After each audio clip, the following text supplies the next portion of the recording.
하나님의 고요히 감사하여 그 놀라운 평화를 누리며 나 그대들과 함께 걸어가네. 나 그대들과 한 해를 여네. 지나간 오늘 어둠의 날들이 눈앞에 내 영혼 지나가도 주여 우리를 외면치 마시고 약속의 구원을 이루소서. 하나님이 우리 감싸시니 믿음으로 일어날 기대하네. 주 언제나 우리와 함께 계셔. 하루 또 하루 하늘 새로워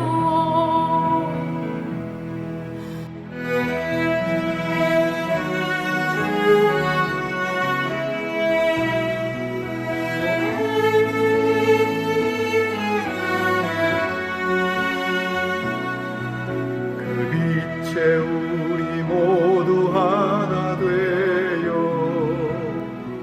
온 우리를 비추게 하소서.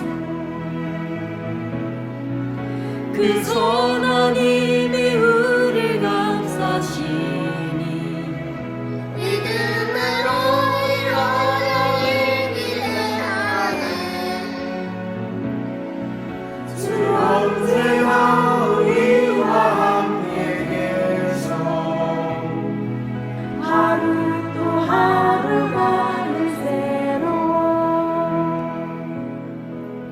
이 고요함이 깊이 번져갈 때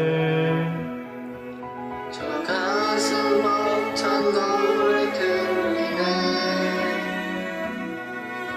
다시 하나가 되게 이끄소서. 당신의 빛이 나니까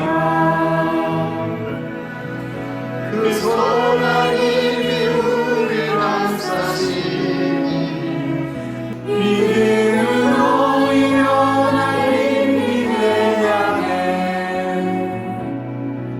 주 언제나 우리와 함께 계셔. 하루 또 하루가 늘 새로워.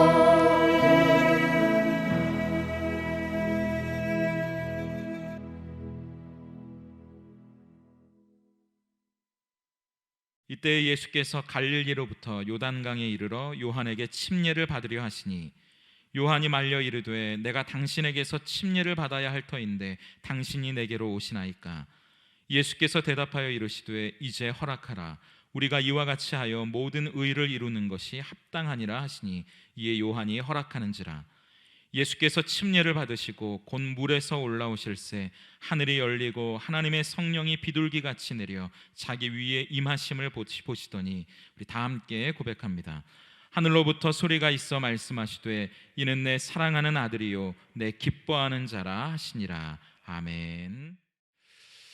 할렐루야. 네, 한 주간 동안 평안하셨습니까? 네, 정말 이제 긴 터널의 끝이 보이는 것 같습니다. 그래서인지 성도들을 만날 날이 이제 머지않아서 그런지 지난주에는 어젯밤에도 그랬고 성도님들 몇 분이 꿈에 보였어요. 꿈에 만날 날이 가까웠구나 그런 생각이 들었습니다. 또 이렇게 얘기하면 누가 보였어요? 라고 묻는 분이 계신데 그런 곤란한 질문은 저한테 안 하시는 게 좋아요. 왜냐하면 누가 보였다고 하면 또 그분은 또 왜 보였을까 그렇게 생각이 들고 또 안 보이면 섭섭해 하시니까 그냥 그런 줄 아시고 때가 가까웠구나 그렇게 생각하시면 되겠습니다.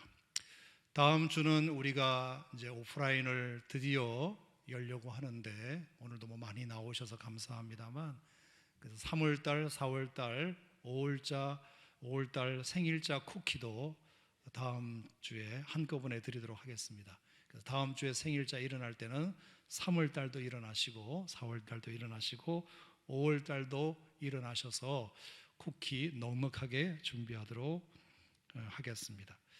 다음 주에 그렇게 꼭 나오시기를 바라고요. 유튜브 중계도 오늘이 마지막이니까 이제는 얼굴과 얼굴을 대하여 또 예배하고 인사하는 시간을 가졌으면 좋겠습니다. 지난 금요일 날 제가 금향로 유튜브를 이제 제 설교를 제가 이렇게 보니까 뭔가 이렇게 좀 이럴 수 있겠다 하는 생각이 세 가지 생각이 들었는데, 하나는 제 얼굴을 유튜브를 이렇게 보니까 확실히 내가 실물이 낫구나 하는 생각을 갖게 되었어요. 유튜브 화면빨은 별로 마음에 안 들어요. 그래서 여러분 실물 보러 꼭 나오시기를 바라고, 그게 이제 첫 번째 든 생각이고요. 두 번째는 유튜브는 확실히 좀 답답한 건 있다, 뭐 그런 생각이 들었어요. 여러분 등이 가려울 때 등 긁어 달라 할 때 고무장갑 끼고 한번 긁어보세요. 이거는 시원하지가 않아요. 긁는 것도 아니고 안 긁는 것도 아니고. 역시 등은 날카로운 손톱으로 확 긁어야 아주 짜릿하면서 시원하잖아요. 그래서 유튜브는 등을 긁기는 긁어도 이게 고무장갑 끼고 긁는 것 같다, 그런 생각이 들어서 다음 주에 나오시면 제가 시원하게 긁어드릴 테니까 다음 주에 꼭 나오시기를 바랍니다. 세 번째, 제가 유튜브를 보면서 든 생각은 뭐냐면, 이게 길어지다 보면 이게 나중에 이제 습관이 돼가지고 이제는 들어누워서 예배도 드릴 수 있겠다 하는 생각이 들었어요. 처음에 우리가 3월달 첫째 주, 둘째 주 유튜브로 예배를 드릴 때는 아마 대부분이 제가 안 봐도 정말 그 예배에 나갈 수 없는 여러분 그 간절함이 뭐 집 안에서도 그대로 나타나 가지고, 다 양복까지는 안 입었을지라도 그래도 옷을 갖춰 입고 제대로 소파에 앉아서 성경책 꺼내 놓고, 그리고 교동문도 따라하고, 또 일어서라면 일어서고 아멘 하라면 아멘 하고, 분명히 여러분 그렇게 하셨을 거예요. 그런데 이제 이게 3주, 4주, 5주, 6주 지나가다 보면 이게 좀 느슨해져 가지고 이제는 뭐 추리닝 입으면 어때? 안 보잖아, 이렇게 생각이 드니까 추리닝 입고 나오고 속옷 입고 나오고 그런 분들이 점점 생길 수 있겠다는 생각이 들어요. 설교도 들을 때는 집중해서 듣다가 이제는 설거지 하다가 듣고 밥 먹다가 듣고 이렇게 되게 했어요. 그래서 처음에는 딱 앉아서 듣다가 예배를 듣다가도 나중에는 점점 이렇게 되다가 이제 들어오서 듣다가 이제는 아주 잠까지 오겠다 생각이 들어서 이쯤에서는 끝내는 것이 좋겠다 하는 생각이 좀 들었습니다. 그리고 지난주에 제가 그 유튜브 3부 예배를 제가 처음부터 끝까지 이렇게 방송을 보면서, 유튜브는 조회수가 있잖아요. 조회수가 있는데 대부분이 다 뭐 10분 전부터 예배에 이제 접속해서 오시지만 설교 시작 전에 한 30명이 확 늘어나더라고요. 30명이 이분들은 설교만 들으려고 키신 분들이구나. 아니나 다를까 설교 끝나고 한 30명이 확 나가버리더라고요. 나가버려요. 예배당에서는 있을 수 없는 일인데 유튜브는 그게 가능하잖아요. 왜 안 보니까? 나간 분이 누군지 되게 궁금한데 뭐 알 수가 없으니까요. 그래서 이게 어쩔 수 없이 한두 주는 할 수 있지만 이게 길면 안 되겠다는 생각이 들었습니다. 여러분, 예배는 설교만 듣는 것이 아니지 않습니까? 그러니까 오늘은 끝까지 우리 유튜브에 참여하시는 분들도 나가지 말고 마지막 기도할 때까지 잘 마무리하시고 오늘 주신 은혜 되새김하고 그렇게 일어서시기를 바랍니다. 자, 오늘 이 시간에는 요단강이라는 주제로 하나님 말씀 함께 나누겠는데요. 어디든지 주를 따라 17번째 장소가 되겠습니다. 한번 따라하겠습니다. 요단강에서도 주를 따릅시다. 아멘. 자, 요단강은 뭐 여러분 잘 아시는 대로 이스라엘 땅에서는 너무나 중요한 강이죠. 하늘이 내린 선물 같은 강이에요. 대부분의 땅이, 이스라엘 땅은 메마른 돌산이고 또 거친 광야이지 않습니까? 그런 땅에서 이 강마저 없었다면 정말 뭘 먹고 살까 싶을 정도로 이스라엘 백성들에게는 생명줄과 같은, 젖줄과 같은 그런 강입니다.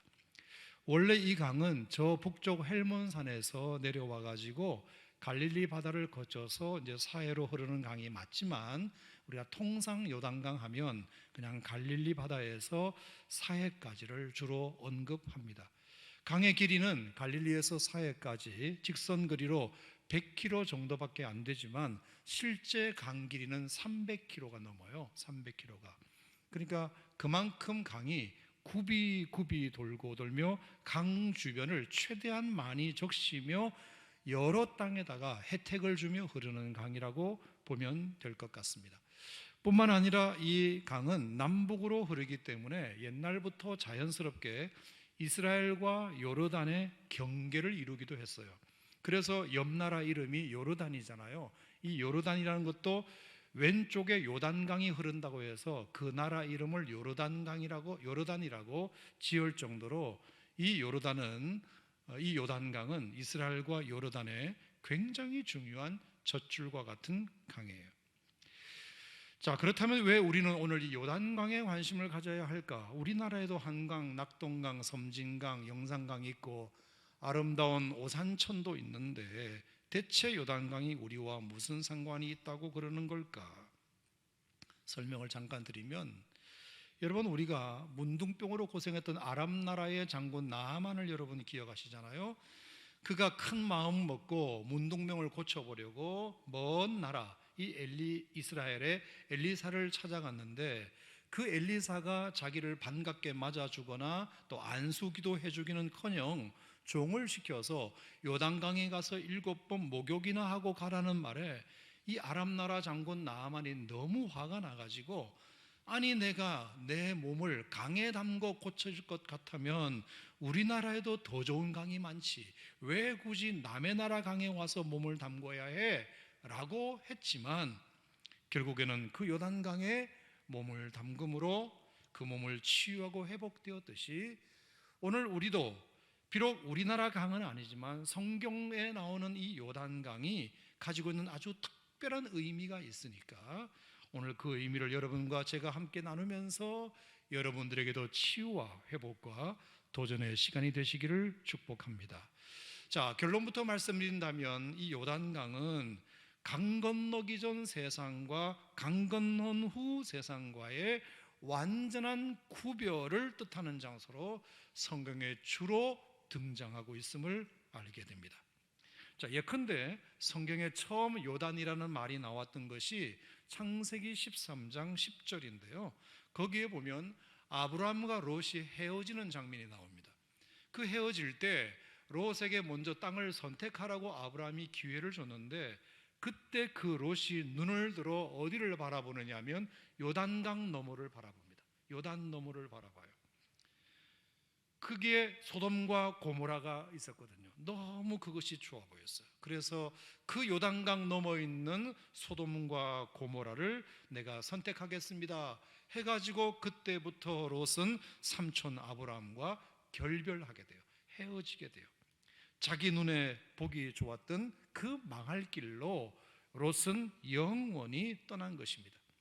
다행히 아브라함의 중보기도로 소돔과 고모라가 멸망할 때 간신히 목숨은 건지게 되었지만 결국에 롯은 그 후로도 두 딸과의 부적절한 관계로 말미암아 하나는 모압이 태어나고 하나는 암몬이 태어나서 두고 이스라엘과는 담을 쌓고 사는 적대 관계가 되지 않습니까? 그래서 롯은 그 요단을 넘어 소돔과 고모라를 바라보고 그것을 건너갔기 까닭에 아브라함과는 이제 완전히 다른 길을 걷게 됩니다. 요단강은 그러므로 이제와는 전혀 다른 길을 가는 상징으로 처음 등장하기 시작했다는 것입니다. 자, 뿐만 아니라 야곱이 헤브론을 떠나 밧단 아람을 갈 때도 마찬가지입니다. 창세기 32장 10절 말씀에 보면 그는 달랑 지팡이 하나만을 가지고 요단강을 건넜다고 창세기 32장 10절에 쓰고 있습니다. 그만큼 야곱은 그동안 누렸던 할아버지 아브라함의 혜택, 아버지 이삭의 품을 완전히 벗어나서 전혀 다른 세상에 자신을 던지며 인생을 스스로 개척해 갈 수밖에 없었음을 의미하는 것입니다. 야곱이 요단강을 건넜다는 그 말은 아버지와 할아버지의 품을 떠나 이제는 전혀 다른 세상에 자기를 던지면서 자기 인생을 스스로 개척할 수밖에 없는 세상으로 뛰어들었다. 그러므로 야곱도 어쩌면 이 요단을 통해서 과거를 털고 완전히 새로운 길로 나아갔다는 의미가 되겠습니다. 그런가 하면 열왕기하 2장에도 보면 요단 이야기가 나오는데요, 여기는 엘리야가 사역을 마치고 하늘로 승천하는 장면이 나옵니다. 그 장면을 보면 엘리야가 길갈에서 출발하여 베델로, 베델에서 출발하여 여리고로, 여리고에서 출발하여 요단강으로 가면서 마지막 그 요단강에서 요단의 물을 치며 회오리 바람을 일으키며 승천했다고 기록합니다.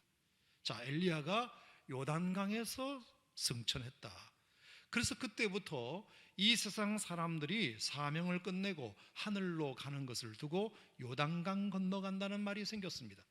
요단강 건너가만 날이 장례식 때 찬송하는 문화도 그래서 생겼습니다. 그러니까 이 요단강은 뭔가 사명의 마침, 과거와의 결별, 새로운 세계로 들어감, 이런 의미로 성경에 많이 쓰였음을 알게 됩니다. 자, 물론 이는 여호수아가 모세의 후계자가 되어 제일 먼저 한 일, 요단강을 건너는 일도 마찬가지입니다. 자, 마침내 이스라엘 백성들은 요단강을 건너므로 말미암아 광야 40년의 방황을 끝내고 약속의 땅으로 들어가지요. 여호수아 3장에 보면 그들이 어떻게 요단강을 건너갔는지 잘 소개되고 있습니다.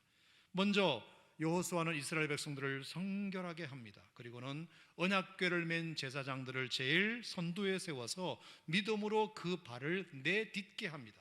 그랬을 때 그들 앞에는 놀라운 기적이 일어났으니 발을 딱 내딛자마자 물은 기적적으로 흐름을 멈추고 한 발 더 내딛니까 또 멈추고, 그래서 점점 물벽이 생겨서 제사장들이 그 강 한가운데 딱 물을 맞고 버티고 서 있는 동안 이스라엘 백성들이 그 앞으로 지나가 요단강을 건너가게 되었다고 기록합니다.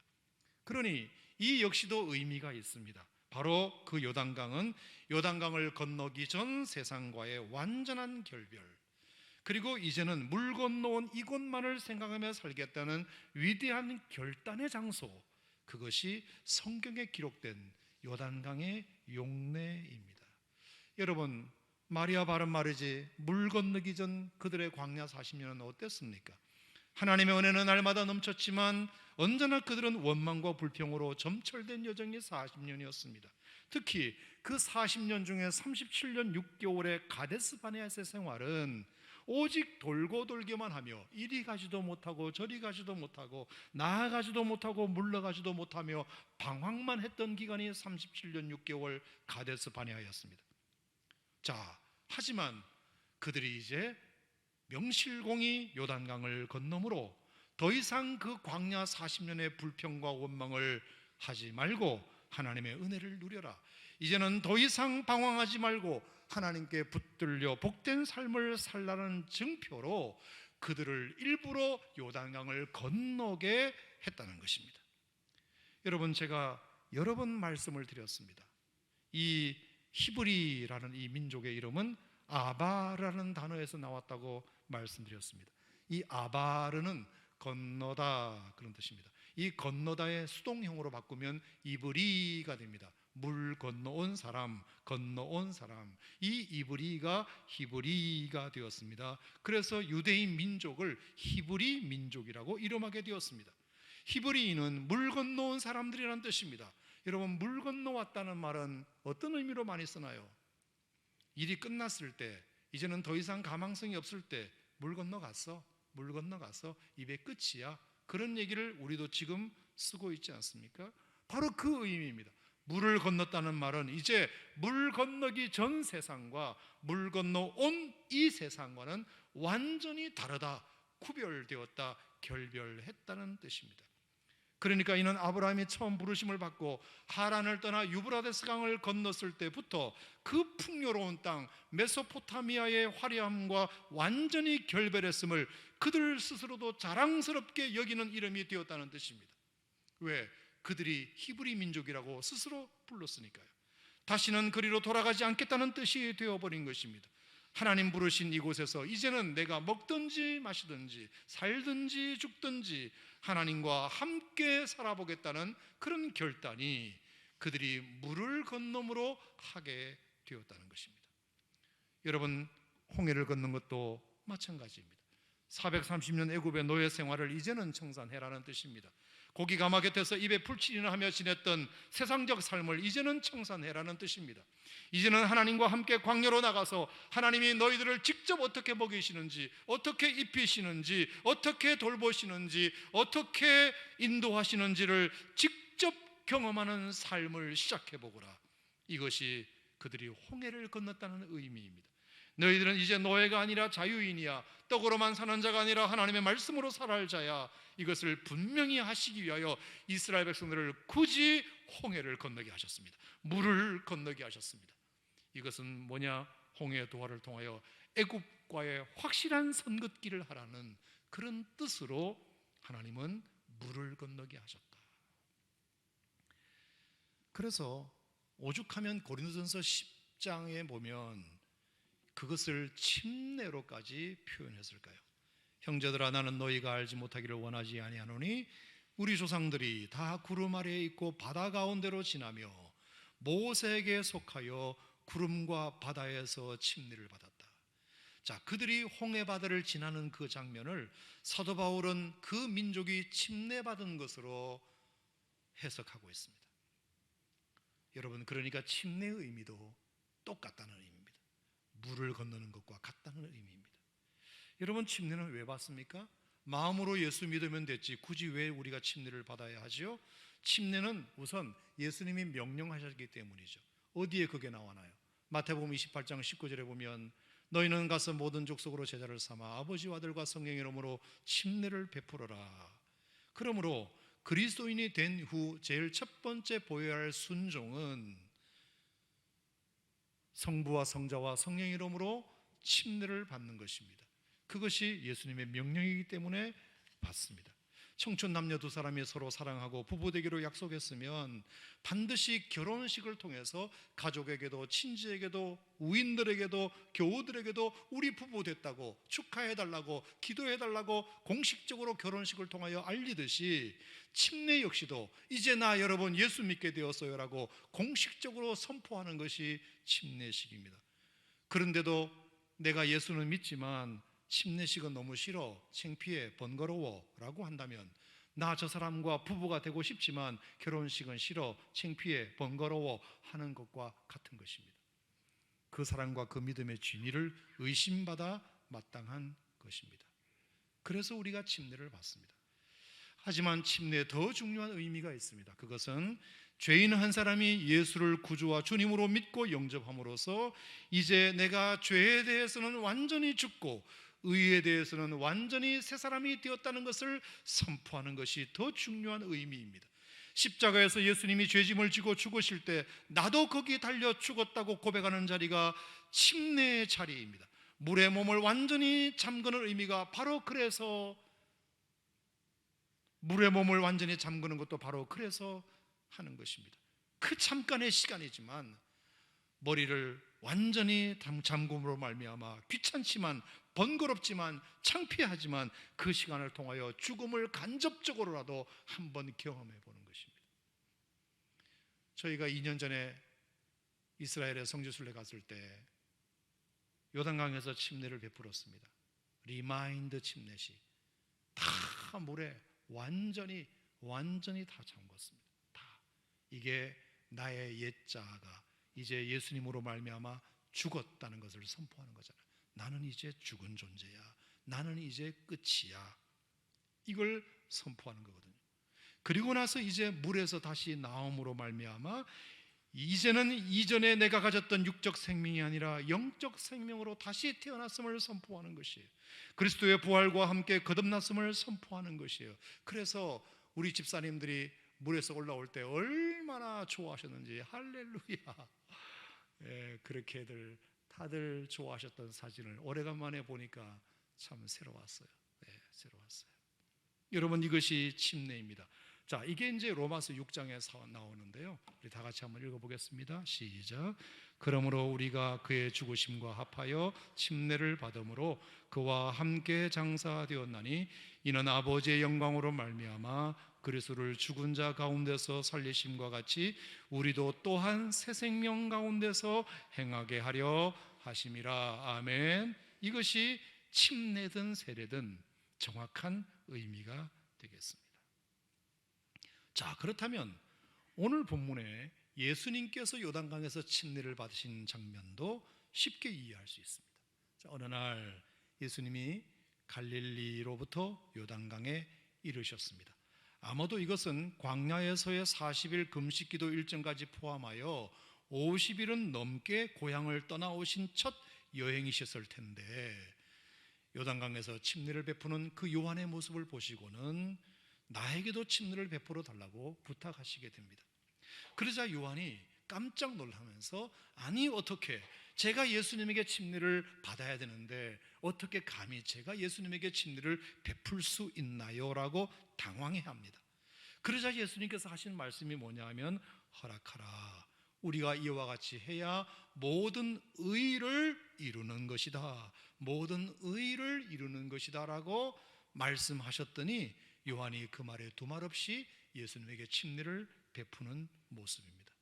자, 그렇다면 예수님이 말씀하신 너와 내가 함께 이루어야 할 그 의라고 하는 것이 뭘까요? 도대체 예수님이 무엇을 말씀하신 걸까요? 그 의가 뭘까요? 아시는 대로 유대인에게서 있어서 죄사함에 관한 오랜 전통적 방법은 죄인이 흠없는 양 한 마리를 끌고 와서 성전에 찾아갑니다. 그러면 제사장에게 그 양을 보이죠. 그러면 제사장이 흠이 없구만 하고 합격이 딱 내려지면 그 양에게 제사자가 안수하여 자기 죄를 전가시키게 됩니다. 그러면 그 죄를 뒤집어 쓴 양을 잡아서 각을 뜨고 태워 그 피를 번제단에 뿌림으로 이것으로 죄인의 죄가 사함받는 방법이 수백 년 동안 이어져 왔습니다. 그러니까 한 사람이 죄 사함을 받으려면 반드시 무언가를 바쳐야만 가능했습니다. 양이 없으면 돈이라도 바쳐야만 가능했습니다.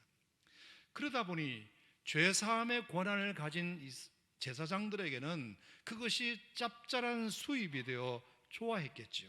하지만 백성들은 매번 그렇게 해야 된다는 것이 부당함을 알면서도 어쩔 수 없이 했을 것입니다. 어쩔 수 없이 죄사함을 받기 위하여 성전을 찾아는 가지만 때로는 제사자들이 가지고 온 그 양이 흠이 있다고 제사장이 불합격을 때려버리면 졸지에 그 양은 쓸모가 없게 되니까 헐값에 시장에 내놓아야 하고 성전 앞에서 파는 다른 비싼 양을 사서 제사를 지내야 됐기 때문에 제사자는 너무나 재정적 부담이 컸고, 그러면서 성전 앞에 그런 장사를 하라고 내주어 벌어들이는 자릿세는 고스란히 제사장 주머니에 들어가고 또 로마 왕실에도 바쳐졌기 때문에 백성들로서는 늘 불만이면서도 어쩔 수 없이 따를 수밖에 없는 방법이 그 방법이었던 것입니다. 근데 어느 날 침례 요한이 나타나가지고 회개하라 천국이 가까웠느니라 설교하시면서 이제는 짐승 바치지 않아도 돼, 물에 들어가 침례만 받아도 돼 라고 하니까 사람들이 얼마나 좋아했겠습니까? 삽시간에 그 소문은 퍼져서 마태복음 3장 5절 6절에 보면 이때 예루살렘과 유다와 요단강 사방에서 다 그에게 나왔다. 얼마나 많은 사람들에게 소문이 삽시간에 퍼졌는지, 야, 양 바치지 않아도 돈 안 들여도 죄 사함 받을 수 있대, 저 요한이 베푸는 침례만 받으면 다 해결된대. 그러니까 어느 누가 안 가겠습니까?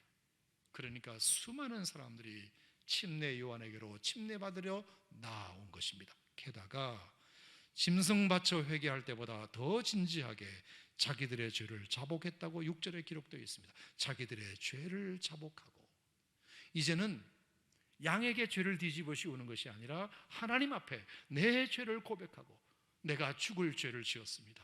내가 이런 죄를 지었습니다. 누군가에게 전가시키는 것이 아니라 내가 내 죄를 하나님 앞에 내 입으로 고백하고 그렇게 요단강에서 침례를 받으니 훨씬 더 짐승을 바칠 때보다 더 그 모습이 진지하게 보였던 것입니다. 그러니 돈도 안 들고 회개도 회개답게 할 수 없는 이 방법을 선택하지 않을 이유가 없었겠지요. 그러니 당시 종교 지도자들로서는 이 침례 요한이 너무나 못마땅하고 죽이고 싶었겠지만 백성들은 너무나 좋아했던 것입니다. 그 소식을 예수님이 들으신 거예요.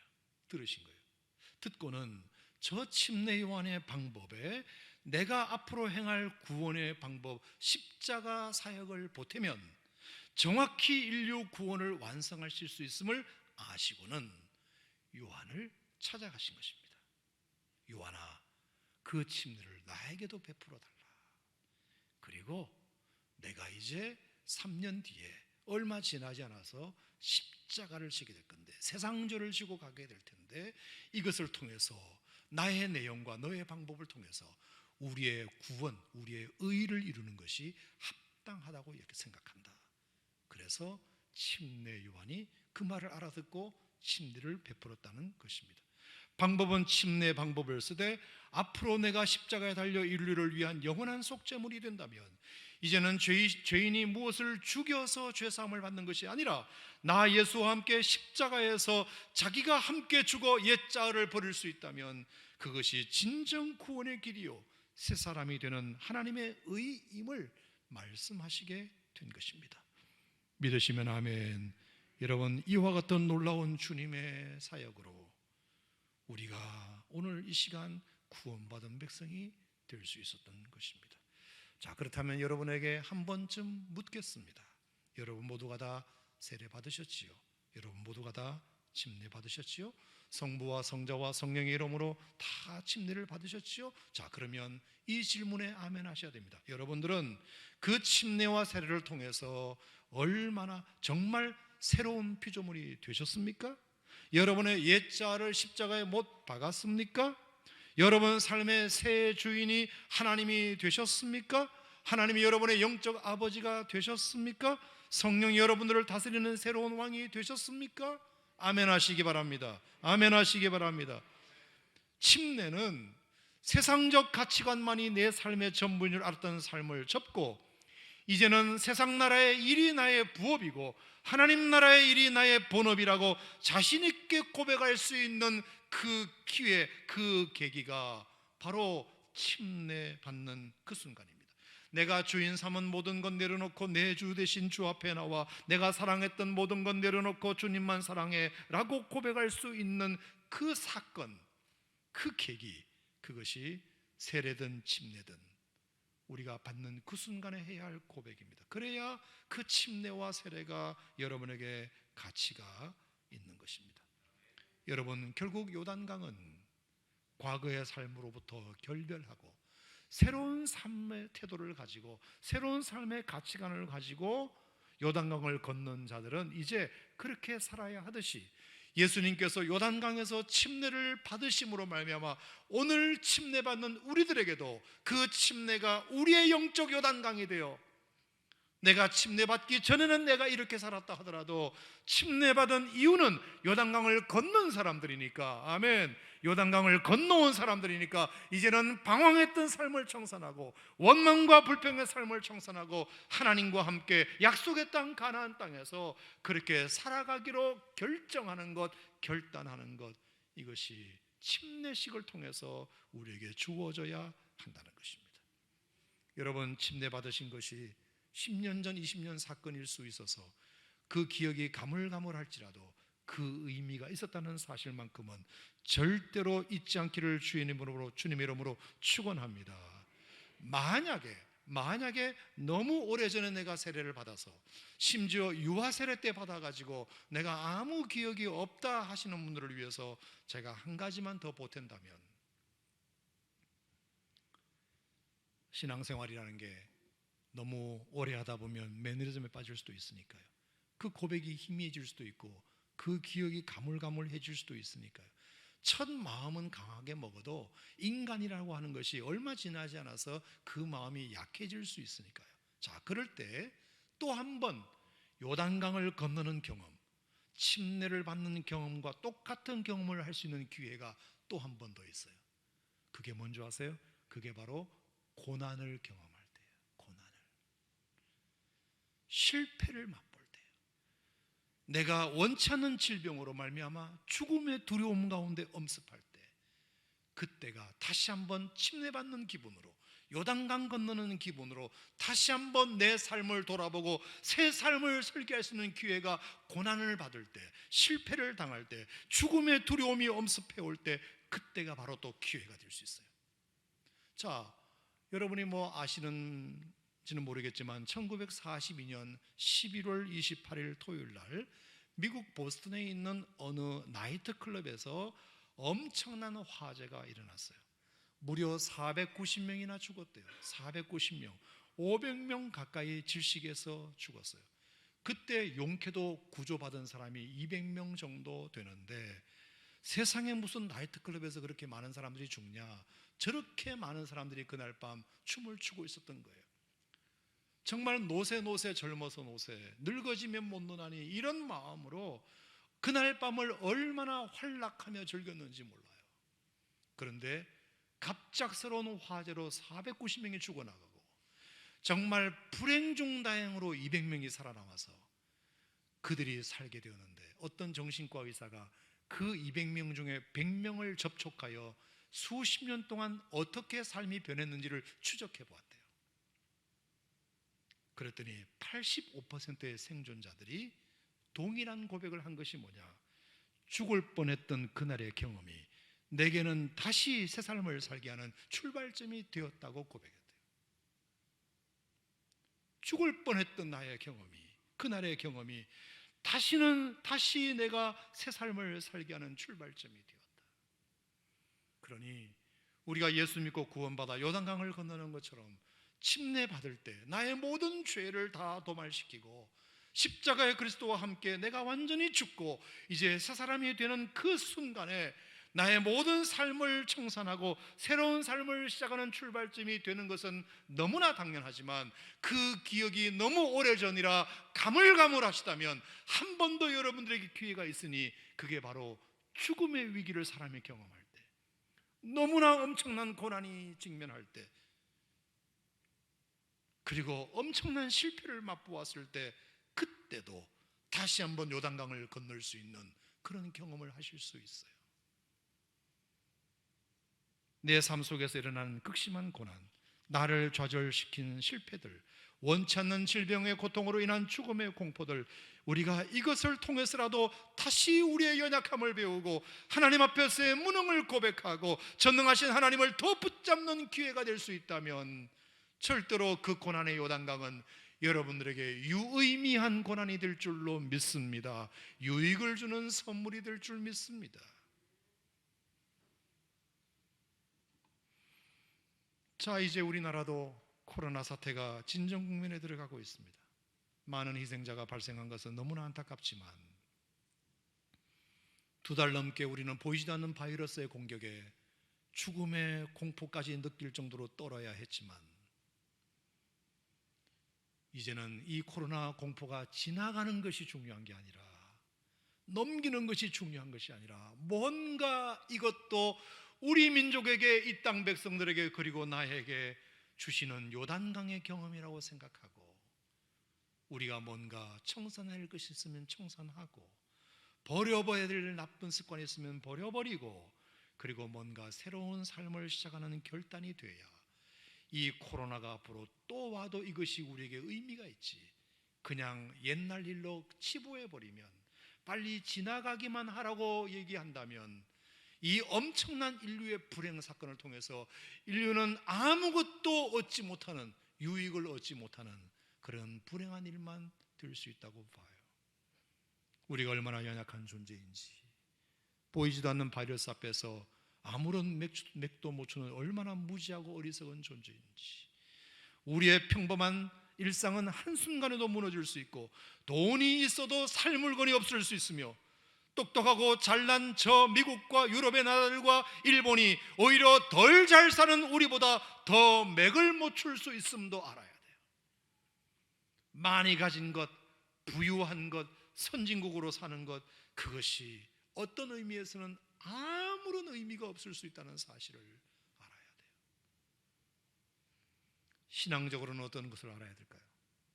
그동안 개인의 경건은 완전히 내려놓은 채 개인적으로 성경을 보거나 개인적으로 기도하거나 개인적으로 말씀을 묵상하는 것은 하나도 하지 않고 겨우 일주일에 한 번 교회 가는 걸로만 신앙의 명맥을 유지했던 사람들은 이렇게 교회에 나갈 수 없는 상황이 되었을 때 그것을 핑계로 간신히 붙들었던 신앙의 생명마저 다 꺼져버린 건 아닌지 돌아봐야 돼요. 여러분, 제가 이 얘기를 왜 드리느냐 하면 제가 관심이 있어서라기보다 그래도 혹시 궁금해서 유튜브 조회수를 제가 지난 두 달 동안 이렇게 봤어요. 우리 목사님들은 대부분 이제 계산법이 나와요. 유튜브 조회수 곱하기 2.3이면 실제 숫자라요. 얼추 맞대요. 2.3. 그래서 유튜브 숫자가 500명이다. 그러면 거기다 곱하기 2.3을 하면 실제로 유튜브로라도 예배드린 숫자가 된대요. 아무리 제가 2.3을 곱해도 우리가 원래 오프라인 때 나왔던 예배 숫자보다 떨어져요. 제가 두 달 동안 보니까. 그러면 다른 분들은 뭐 하셨는지 모르겠어요. 아무리 2.3을 곱해도 유튜브 조회수에 아무리 곱해도 원래 나왔던 숫자보다는 모자라요. 뭐 하셨는지 모르겠어요. 그 시간에 어디 가셨는지 모르겠어요.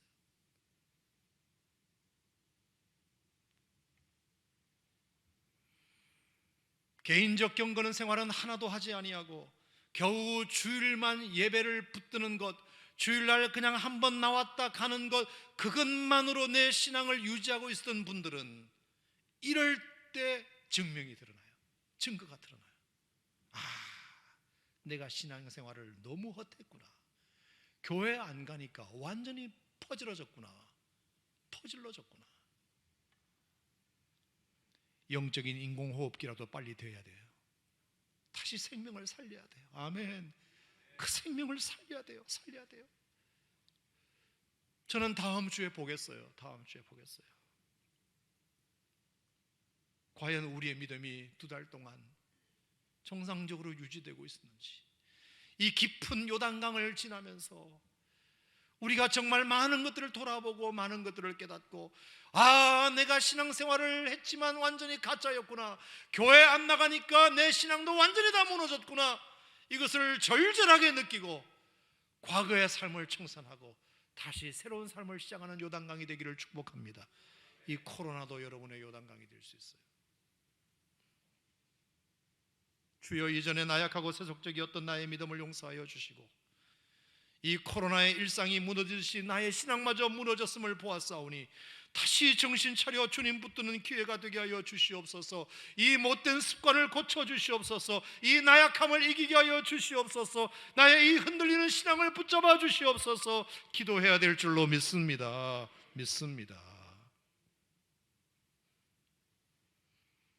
또 하나 여러분들에게 말씀드릴 것이 있어요. 이 요단강의 경험을 통해서 우리가 꼭 붙들어야 할 말씀 한 가지가 있어서 소개하려고 해요. 자, 3장 17절 말씀이에요. 요단강을 건너면서 우리가 꼭 붙들어야 할 말씀 17절 시작.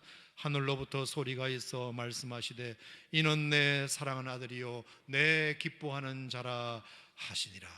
예수님께서 침례를 받고 물에서 올라오는데 하늘이 열리고 성령이 비둘기같이 임하심을 보시더니 하늘로부터 소리가 있었어요.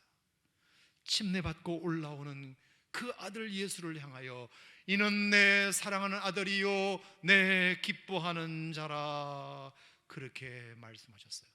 저는 이 말씀이 요단강을 지나는 여러분들이 붙들어야 할 말씀이라고 믿어요. 믿으시면 아멘. 따라합시다. 이는 내 사랑하는 아들이요 내 사랑하는 딸이요 내 기뻐하는 자다. 아멘. 여러분, 이 고백이 얼마나 중요한지 아세요? 예수님께서 이 고백을 듣고 난 후를 보세요. 자, 예수님께서 이 고백을 듣고 그 다음에 뭐가 일어났죠? 40일 금식 기도에 들어가셨어요. 40일 금식 기도. 여러분 얼마나 고통스러운지 몰라요. 40일 동안 물 한 모금 먹지 않고 40일을 기도한다. 너무나 극심한 고난이에요. 너무나 극심한 고통이에요. 그런데 예수님께서 그 40일을 고난을 이기셨어요. 무엇로? 예수님의 체력으로? 예수님의 체력으로 이겼다고 생각하세요? 아니에요. 저는 마태복음 3장 17절 이 말씀과 분명히 관련이 있다고 봐요. 힘들고 어려울 때마다, 배고플 때마다, 정말로 고통이 죽을 것처럼 다가올 때마다, 그때마다 예수님은 뭘 생각하셨느냐?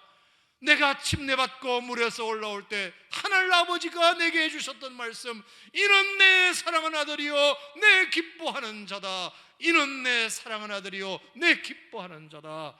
그 음성이 예수님의 귓전에 메아리 쳤기 때문에 그 고난도, 그 배고픔의 고난도 이길 수 있다고 믿어요. 아멘입니까 여러분? 자, 40일 금식기도 끝나고 또 뭐가 있었나요? 유혹이 있었어요. 마귀가 와가지고 돌 가지고 떡 만들어 먹으라는 유혹을 받았어요. 여러분 40일 굶은 사람에게 떡 준다는 유혹보다 더 센 유혹이 어디 있나요? 그런데 그 유혹에 예수님은 넘어갔다 이겼다? 이겼다. 무엇으로 이겼을까요? 배가 덜 고파서 이겼을까요? 40일을 굶었는데 배가 덜 고파서 이겼을까요? 아니에요. 이것은 분명히 마태복음 3장 17절의 말씀과 관련이 있어요. 배고픔의 유혹이 올 때마다, 정말로 저것을 집어먹어버릴까 하는 유혹이 올 때마다, 나를 흔드는 그 유혹이 올 때마다 예수님은 하늘 아버지께서 자기에게 해주셨던 말씀, 이는 내 사랑하는 아들이요 내 기뻐하는 자야. 너는 내가 사랑하는 아들이고 내가 너무나 기뻐하는 자야.